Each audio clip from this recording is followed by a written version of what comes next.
अब हम देख रहे हैं system of masses tied by strings. Strings के केस को डिस्कस करने से पहले हम बात कर लेते हैं स्ट्रिंग कंस्ट्रेंट की, क्योंकि इन केसेस में हमें स्ट्रिंग जो है वो मासलेस दी जाती है और इनएक्सटेंसिबल दी जाती है। तो ऐसे केस में क्या होता है, जैसे देखिए ये रॉड है, इस रॉड को हमने दीवार के सहारे टिकाया है। अब ये रॉड स्लिप करना शुरू करती है। ये जो एंड ए है ये इधर की तरफ हॉरिजॉन्टल में वी ए से चलता है और जो एंड बी दीवार पे टिका हुआ है वो वी बी से नीचे आता है। तो इनके कंपोनेंट हमने निकाले along the length of string. तो स्ट्रिंग कंस्ट्रेंट क्या कहता है कि इनकी वेलोसिटी के वो कंपोनेंट्स जो along the length of string हैं वो आपस में क्या होंगे, इक्वल होंगे। अगर ऐसा नहीं होगा तो देखिए बी वाला एंड ए की तरफ आ रहा है कितने से, वी बी साइन अल्फा से, और ए वाला एंड दूर जा रहा है वी ए कॉस अल्फा से। अगर ये दोनों कंपोनेंट्स आपस में इक्वल नहीं हुए तो जो रॉड का लेंथ है वो कांस्टेंट नहीं रहेगा और वो बदल जाएगा। तो इसे कांस्टेंट रखने के लिए ज़रूरी है कि ये दोनों कंपोनेंट्स आपस में बराबर हों। इस अप्रोच को हम बोलते हैं स्ट्रिंग कंस्ट्रेन, यानी कि रस्सी की मजबूरी। ऐसे ही देखिए यहाँ पर आपकी रस्सी बंधी हुई है दोनों एंड्स के बीच में, इधर वाले एंड को आप V1 से खींच रहे हैं और ये ब्लॉक है आपका V2 से चल रहा है। तो आपके V2 का component along the length of string कितना आएगा, V2 cos थीटा। तो V2 cos थीटा से ब्लॉक रस्सी को अप्रोच कर रहा है और V1 से रस्सी दूर जा रही है। तो V2 cos theta should equal to V1, यानी V2 is equal to V1 by cos theta. ये होना ज़रूरी है, तभी लेंथ ऑफ स्ट्रिंग क्या रह पाएगा, कांस्टेंट रह पाएगा यहाँ से यहाँ के बीच में। अब हम बात करते हैं रस्सी में लगने वाले फोर्सेस की, यानी कि टेंशन की। तो देखिए जब हम रस्सी को खींचते हैं तो इंटरमॉलिक्यूलर फोर्स लगता है between molecules of a string.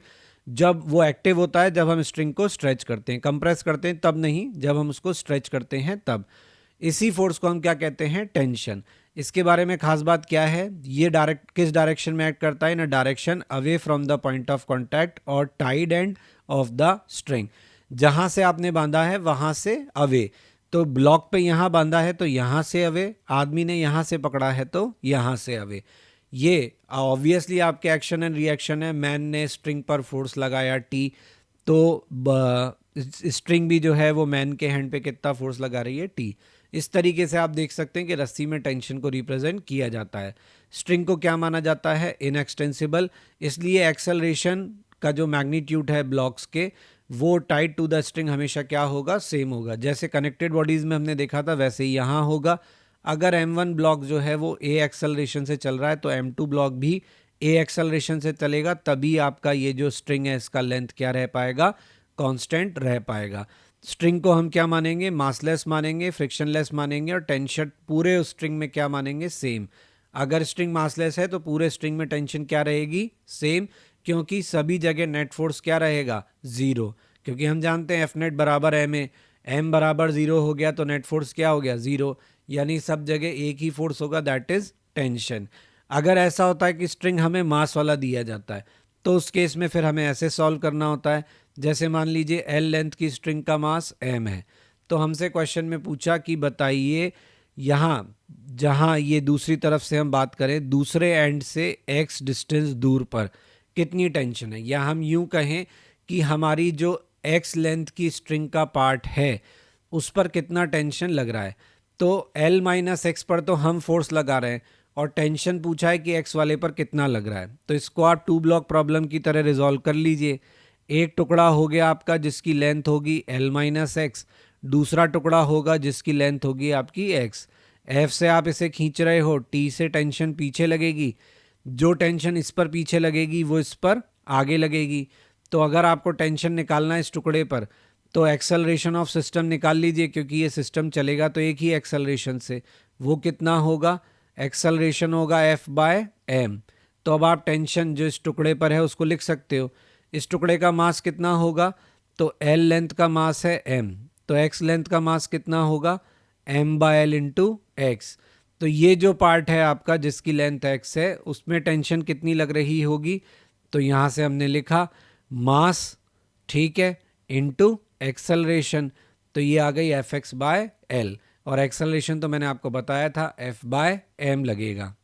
इसके अलावा क्वेश्चंस में मैक्सिमम टेंशन के भी सवाल बनते हैं। मैक्सिमम टेंशन वो होता है जो आपकी स्ट्रिंग झेल सकती है बिना टूटे हुए। तो अगर हम टेंशन कंटिन्यूसली इंक्रीज करेंगे तो एक लिमिट पर आकर एक पॉइंट पर आकर ये रस्सी टूट जाएगी। तो मैक्सिमम टेंशन जिस पर कि आपकी रस्सी टूट सकती है, उसको झेल सकती है बिना टूटे, that is called breaking strength. और ये फाइनाइट होती है अलग अलग स्ट्रिंग के लिए और डिपेंड करती है मटेरियल और डायमेंशन पे। मोटी रस्सी में ज़्यादा होगा, पतली रस्सी में कम होगा। अब जैसे हमने वहाँ देखा था मोशन ऑफ कनेक्टेड बॉडीज़, ऐसे ही यहाँ हम मोशन ऑफ कनेक्टेड बॉडीज़ देख रहे हैं। दो कनेक्टेड बॉडीज़ हमको दी हैं जिनको कि हमने स्ट्रिंग से जोड़ा हुआ है। जैसे वहाँ पे नॉर्मल लग रहा था ब्लॉक्स पर, यहाँ क्या लगेगा, टेंशन लगेगा। तो एफबीडी में हम इनके टेंशन दिखाएंगे, एक्सेलरेशन, फोर्स। अगर हमसे पूछा जाए कि यहाँ पे एक्सेलरेशन ऑफ सिस्टम कितना होगा, तो मैंने बताया था total external force on system upon mass of system. अगर हमसे इनके बीच की टेंशन पूछी जाए तो वो भी हम निकाल सकते हैं, उसके लिए हम इन इक्वेशंस की मदद लेंगे। तो अगर आपको नॉर्मल की इक्वेशन लिखना आता है तो आपको टेंशन में भी कोई दिक्कत नहीं आएगी। अब हम देखते हैं वो वाला केस जिसमें कि बॉडीज को वर्टिकली हैंग किया जाता है। वर्टिकली हैंग के केस में क्या होता है कि पुल फोर्स का काम कौन करता है, mg। अगर आपने किसी ब्लॉक को स्ट्रिंग से लटकाया हुआ है तो अलग से ये बताने की ज़रूरत नहीं है कि रस्सी में टेंशन क्यों है। रस्सी में टेंशन इसलिए क्योंकि ब्लॉक पर mg लग रहा है नीचे की तरफ। ब्लॉक नीचे जाने लगेगा तो वो रस्सी को अपने साथ ले जाने की कोशिश करेगा, रस्सी जाने से मना करेगी और ऑपोजिट डायरेक्शन में फोर्स लगाएगी। वही फोर्स क्या होगा, टेंशन होगा। अगर आपका ब्लॉक स्टेशनरी है तो इसका मतलब जितना फोर्स ऊपर है उतना फोर्स नीचे है। या आपका ब्लॉक कांस्टेंट वेलोसिटी से ऊपर जा रहा है। कांस्टेंट वेलोसिटी से ऊपर कैसे जा सकता है, मान लीजिए ये केस आपका क्या बन जाए, लिफ्ट का केस बन जाए। तो इस केस में क्या होगा, अगर लिफ्ट ऊपर की तरफ जा रही है कांस्टेंट वेलोसिटी से, उस केस में भी नेट फोर्स 0 है। तो जितना फोर्स ऊपर उतना फोर्स नीचे। अगर सिस्टम एक्सेलरेट करता है ऊपर की तरफ तो ऑब्वियसली कौन सा फोर्स बड़ा होगा, टी। तो आप क्या लिखोगे, टी माइनस एम जी बराबर एम ए। तो जैसे आपका अपेरेंट वेट बढ़ा था वैसे ही आपकी यहाँ टेंशन बढ़ी हुई आएगी। अगर सिस्टम नीचे की तरफ एक्सेलरेट करता है तो आपकी टेंशन रिड्यूस हो जाएगी। यही केस तब भी बनता है जब स्ट्रिंग के ऊपर क्वेश्चन आता है कई बार कि बंदर जो है वो चढ़ रहा है। तो बंदर अगर ऊपर की तरफ चढ़ रहा है तो टेंशन बढ़ेगी और अगर नीचे की तरफ जा रहा है तो टेंशन घटेगी।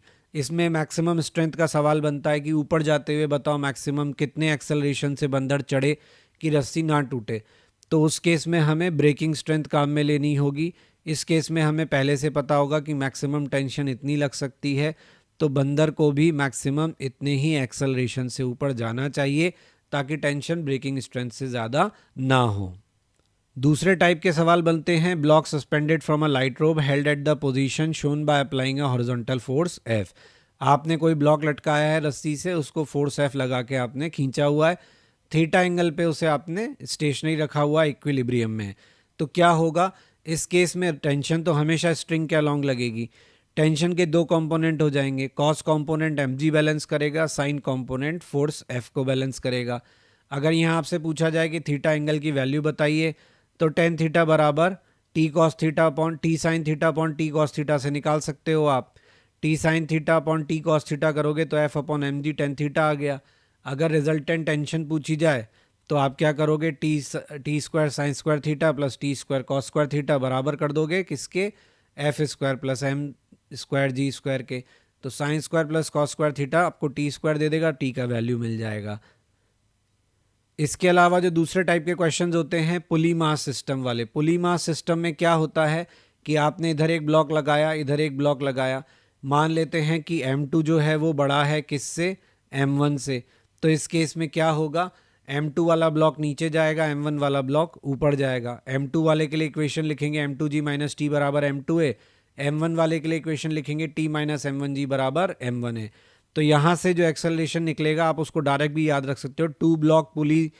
Two blocks and pulley system के लिए एक्सेलरेशन का डायरेक्ट फार्मूला और टेंशन का डायरेक्ट फार्मूला, ये बहुत काम आता है, बहुत हैंडी रहता है।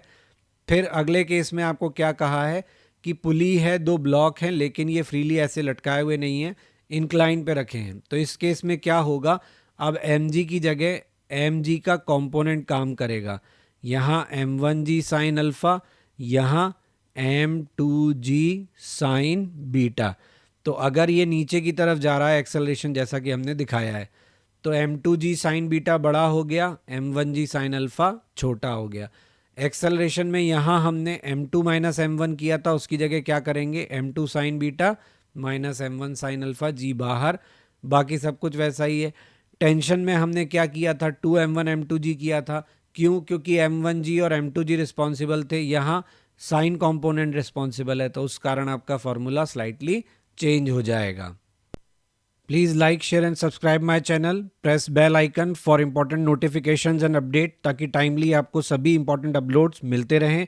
आप हमारा ब्लॉग भी विजिट कर सकते हैं, दैट इज़ क्वेश्चन नहीं बनता blogspot.com, जहाँ पे आपको सभी लेक्चर्स के रिटन फॉर्मेट में जो नोट्स हैं वो अवेलेबल हैं और क्वेश्चंस के सोल्यूशन अवेलेबल हैं। आपको कोई सजेशन है तो आप मुझे मेल कर सकते हैं, मेरा मेल आईडी यहाँ दिया हुआ है।